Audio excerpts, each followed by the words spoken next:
I don't think that you can get more Game of Thrones than college football. I don't think you can get more cutthroat than college football. You can't do this in the NFL. You literally cannot poach a coach. I like how that sounds.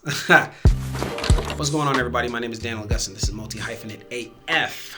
Man, I saw this really great article about how ESPN might have a Jimmy Sexton problem.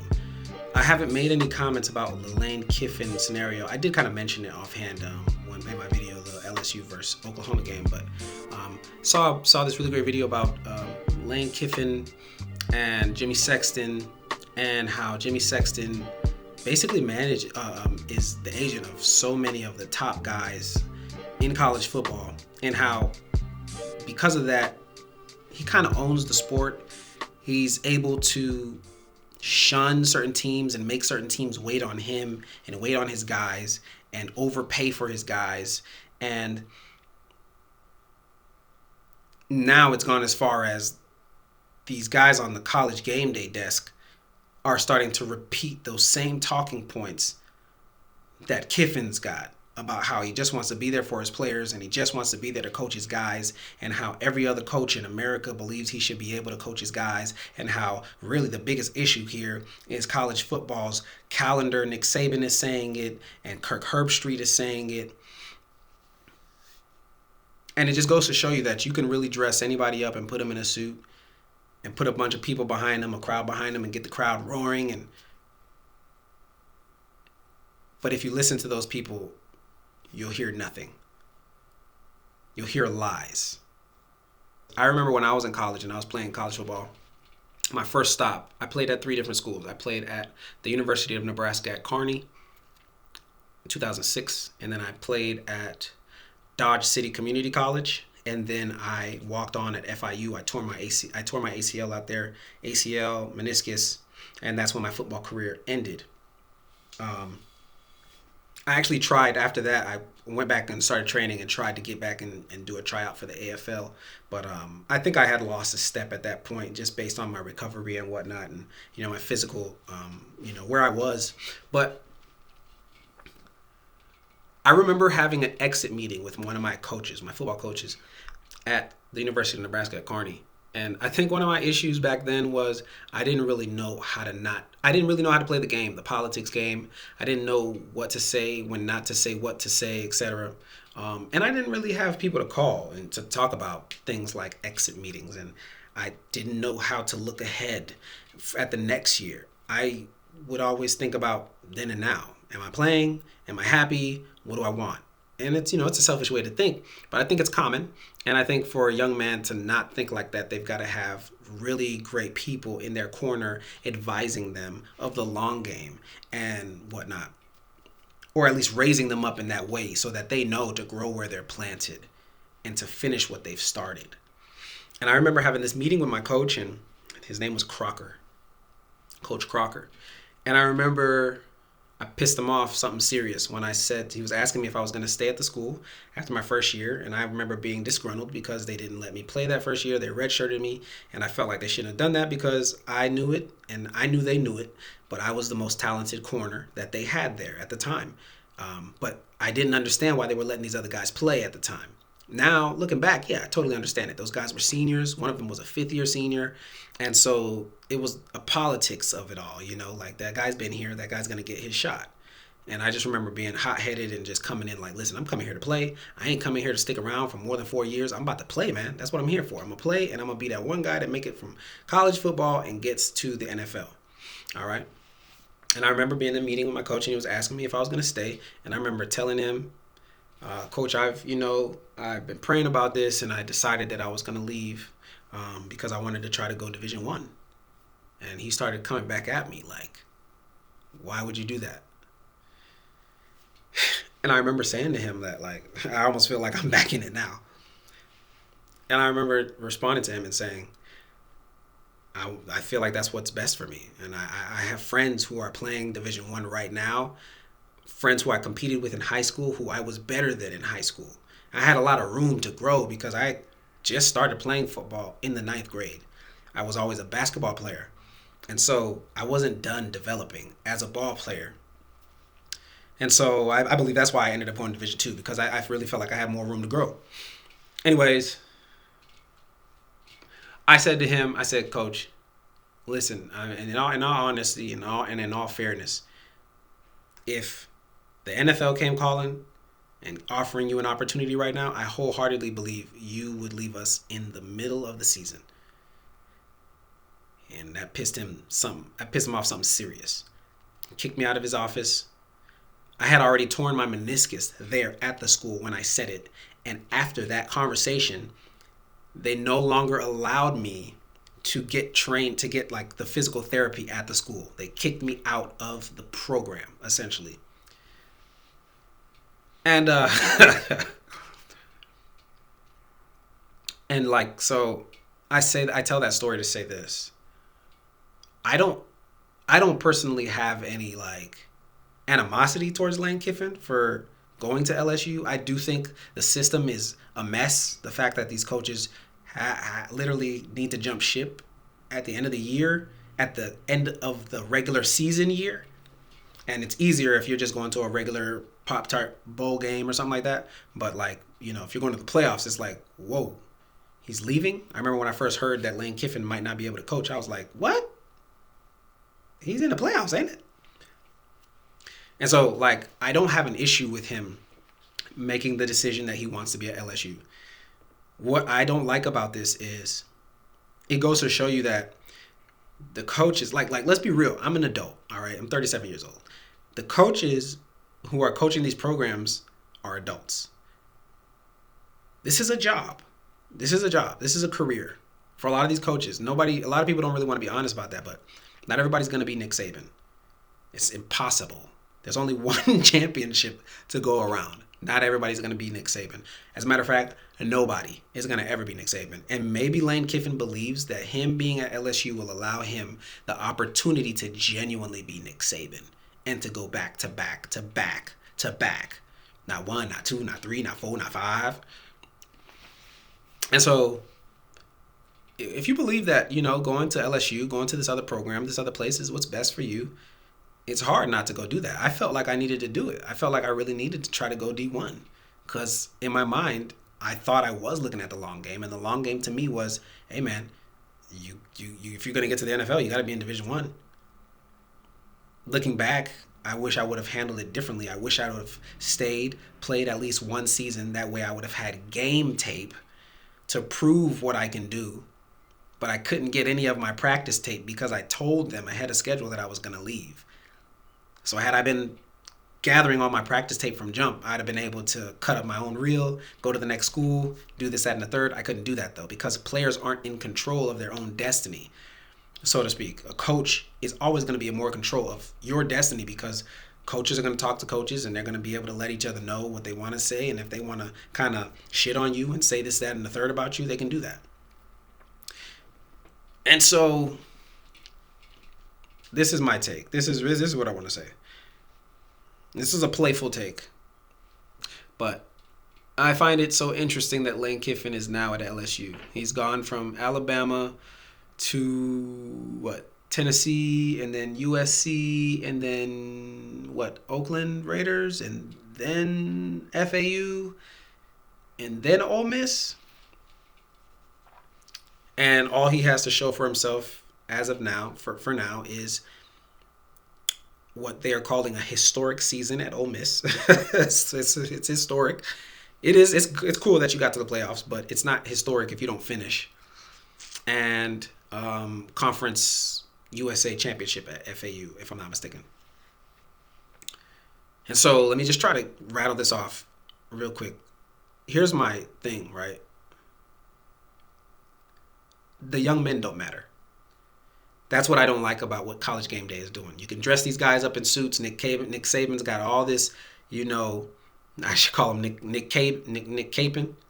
Nick Saban's got all these trophies, in his name to really, validate anything he says. Anything Nick Saban says, they're on that set like, oh, yeah, Nick Saban just said it. But the fact of the matter is, it's not about these student athletes. It's about these coaches. It's about that coach being able to say, I won that championship. It's about that coach being able to put that on his resume so that he can tell the school he's currently at to pay me more, or so that he can get to the next school. Because this is a career. This is a job. These coaches are getting paid for this. We can't act like these coaches just love every single one of these student athletes. No, they're using them. They're leeching off of them. It's the truth. You got a dog at quarterback. That quarterback is going to make you look like you developed him. Do it again. Let's see what happens when you get another guy in here who's not that same guy. We're going to find out exactly how good you are. That's what I like about Kalani Sitake. Kalani Sitake has got BYU playing out of their mind, and he's got a freshman quarterback wearing 47, balling. And you can see there's certain parts of his game that he hasn't actually ventured into yet, but you know he's a freshman. And just last year he had Retzloff, and now he got Sitake doing it again. So something over there, something. If I'm a head coach at another program, I'm going to BYU trying to poach whoever their offensive coordinator is, the quarterback coach, and maybe Kalani Sitake, because they're doing something right over there, and you can tell they love on those guys over there. When I think of Lane Kiffin, I think of somebody like Jamie Lannister. That's what I see. I see a guy who is playing Game of Thrones. I see a guy who just got to LSU and is now sitting on his Iron Throne at LSU. And because he is now at LSU, he now is the number one villain. It's not just because he's at LSU. It's because he left before the college football playoff. And because he left before the college football playoff, it validates everything that I said about these coaches, about my old college football coach. They're just there for the bread. They're just there for the check too. Do they love some of these athletes? Sure. They love the ones that they love. They love the ones that change their lives. They love the ones that impact them. They don't love all these guys. There's too many fucking guys on the team to love all the guys. Any coach that just says, I love all these guys. I'm not going to say any coach is lying, but a majority of them is just saying that because it sounds good to say and it's easier to say. It's easier to say I love my entire team as opposed to talking about the fact that it's a couple of those guys that are constantly showing up late and not going to study hall and getting in trouble in class and so on and so forth.